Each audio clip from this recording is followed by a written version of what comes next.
Okay, go.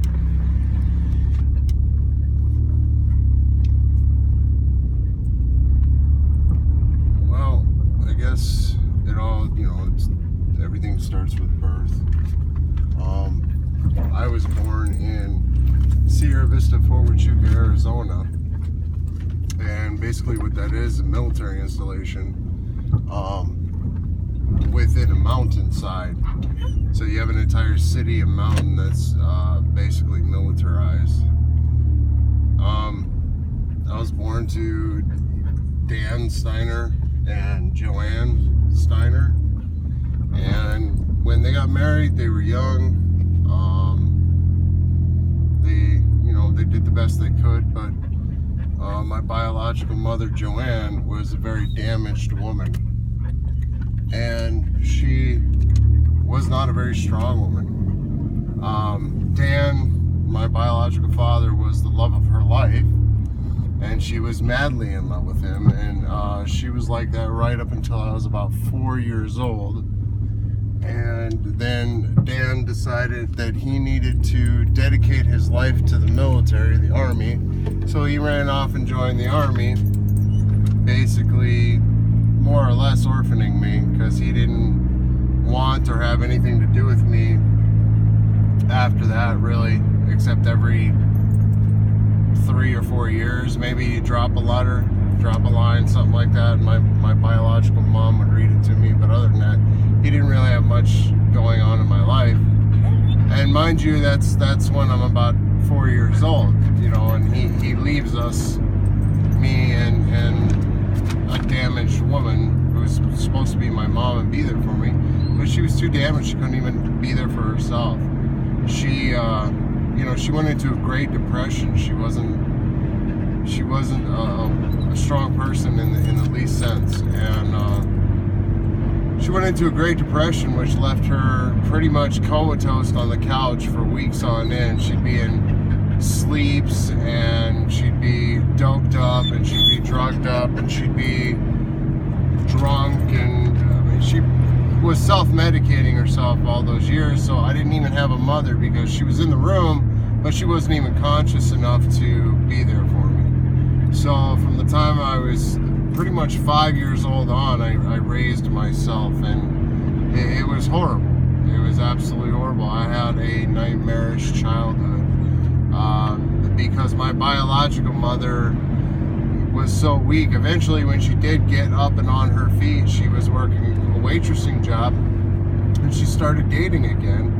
And a lot of my childhood is filled with really, really grotesquely abusive men who beat the living senselessness right out of me.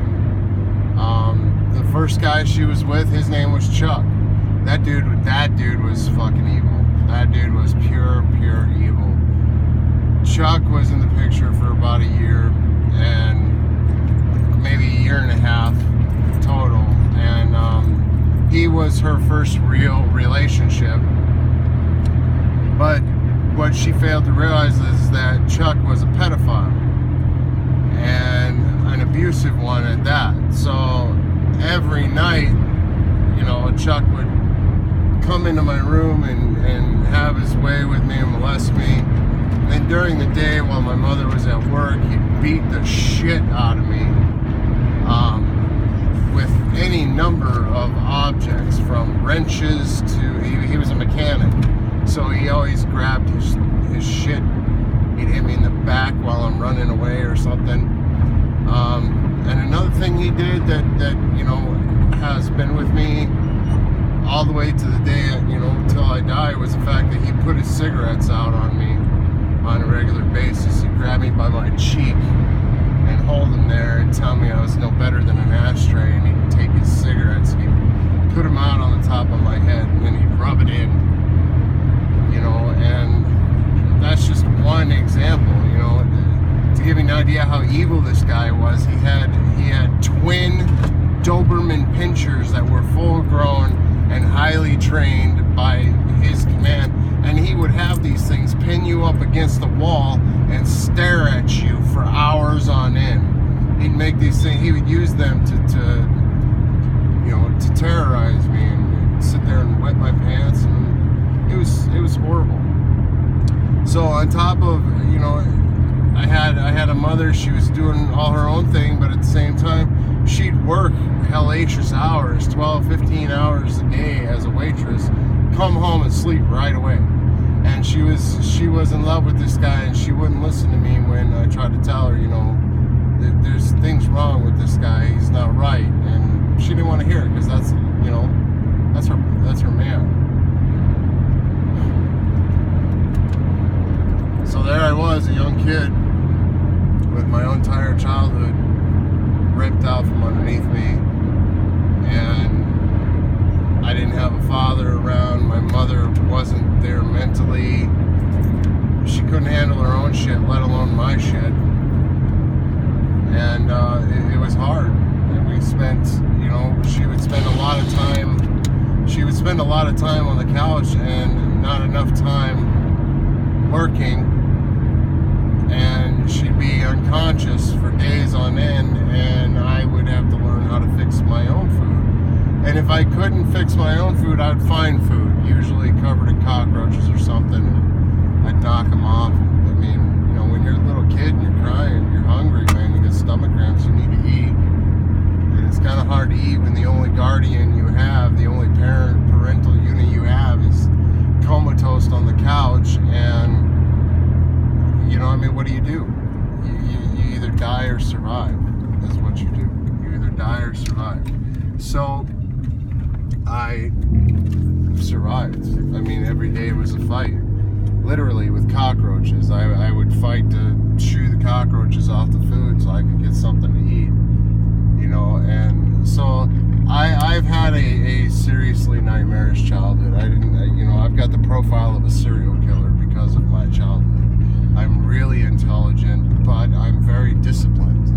You know, I get that from judo. I get that from Anne Maria, and she doesn't even know that she saved my life. She has no clue what she has done for me or what she made as a result of training me. She has no clue. That's kind of why I want to make this, is to not only honor her, but to make her understand what she really does mean to me, and how deep she impacts my life. Because I don't have anything to show for when I set out to do my lifelong journey, but this. You know, I mean, I'm as poor can be. She's as rich can be. She's a star that I can't even touch, but I have this connection to her that I long for deeper, as a student has to their master. She's one of the greatest masters on the planet. She needs to be remembered as such. She needs to go in the Black Belt Hall of Fame, the Martial Arts Hall of Fame. She needs to be immortalized, and it's happening with Rhonda. My fascination for martial arts started at a very young age.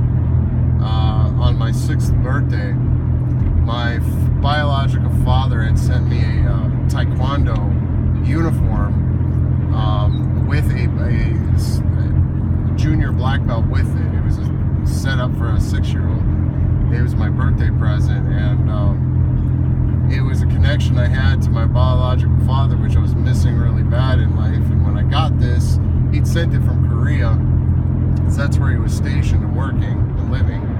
And so I got this uniform, and I wore it every day. And I started making movements that I would see in TV and stuff like that, and mimicking the martial arts and stuff like that. And what really turned me on to the martial arts was biomechanics. I love the way the body moves, biometrics. I mean, it's just the way the body mechanics, the science behind how the body can move in combat was absolutely fascinating. How you can change the body, how you can make the body adapt to any circumstance. So I was inspired by a taekwondo outfit that my biological father gave me, who at the time I believe he was a 2nd or 3rd degree black belt in taekwondo. And I fell in love with the martial arts.